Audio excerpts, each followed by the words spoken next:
Do you love your wife? Yes. Prove it. Like, what's the metric? Give me the number that helps me know, right? Because when you met her, you didn't love her. Now you love her, right? Tell me the day the love happened. It's an impossible question. But it's not that it doesn't exist, it's that it's much easier to prove over time, right?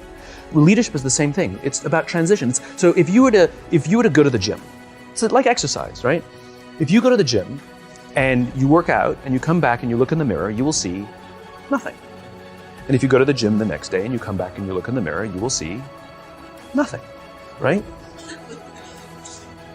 So clearly there's no results, can't be measured, it must not be effective. So we quit, right? Or if you fundamentally believe that this is the right course of action and you stick with it, like in a relationship, I bought her flowers and I wished her happy birthday, and she doesn't love me. Clearly I'll give up. That's not what happens. If you believe there's something there, you commit yourself to an act of service. You commit yourself to the regime, the exercise. You can screw it up. You can eat chocolate cake one day. You can skip a day or two. You know, it allows for that. But if you stick with it consistently, I'm not exactly sure what day, but I know you'll start getting into shape. I know it. And the same with the relationship. It's not about the events. It's not about intensity. It's about consistency, right? You go to the dentist twice a year, your teeth will fall out. You have to brush your teeth every day for 2 minutes. What does brushing your teeth twice a day for 2 minutes do? Nothing. Unless you do it every day, twice a day for 2 minutes, right? It's the consistency. Going to the gym for 9 hours does not get you into shape. Working out every day for 20 minutes gets you into shape. So the problem is we treat leadership with intensity. We have a 2-day offsite, we invite a bunch of speakers, we give everybody a certificate. You're a leader, right? Those things are like going to the dentist. They're very important. They're good for reminding us or getting us back on track, learning new lessons. But it's the daily practice of all the monotonous, little, boring things like brushing your teeth that matter the most. She didn't fall in love with you because you remembered her birthday and bought her flowers on Valentine's Day. She fell in love with you because when you woke up in the morning, you said good morning to her before you checked your phone.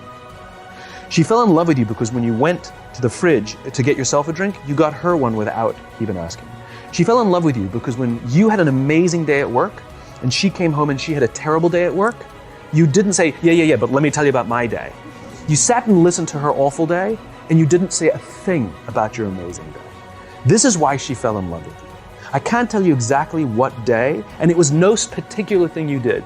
It was the accumulation of all of those little things that she woke up one day and as if she pressed a button, she goes, I love him, right? Leadership is exactly the same.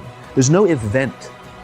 There's no thing I can tell you you have to do that your people will trust you. It just doesn't work that way.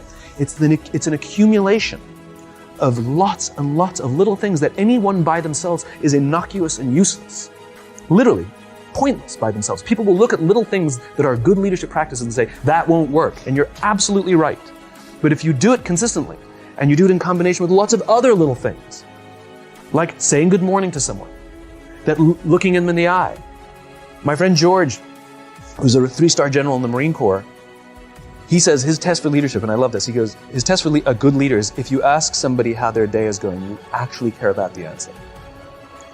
The number of times we're walking to a meeting, we're rushing, we go, how are you? Not good, I got to get to you later, I'm late for a meeting. If you ask the question, you were standing there and you were listening to the answer. It's those little innocuous things that you do over and over and over and over that people will say, I love my job. Not I like my job. I like my job means, yeah, the challenge is great, they pay me well, I like the people. I love my job means I don't want to work anywhere else. I don't care how much somebody else is willing to pay me. I'm devoted to the people here, and I care desperately about the people here as if they were my family. In business, we have colleagues and coworkers. In the military, they have brothers and sisters. That's how they think of each other. If you really have a strong corporate culture, the people will think of each other like brothers and sisters. It's like a family, right? No. Brothers and sisters. Deep love. Fight, but the love doesn't go away. Bicker, the love doesn't go away. And I'll fight with my sister, but if you threaten my sister, you're going to have to deal with me. Right? We'll fight internally, we'll bicker with each other, but nobody's going to hurt each other. And if anything from the outside shows up, you're looking at a unified front. Brothers and sisters. Now, how do you create brothers and sisters out of strangers? Common beliefs, common values. Parents, in other words, executives who care about their children's success, who care to raise their children, teach them skills, discipline them when necessary, help them build their self-confidence so that they can go on and achieve something more than you could have ever imagined achieving for yourself. That's leadership.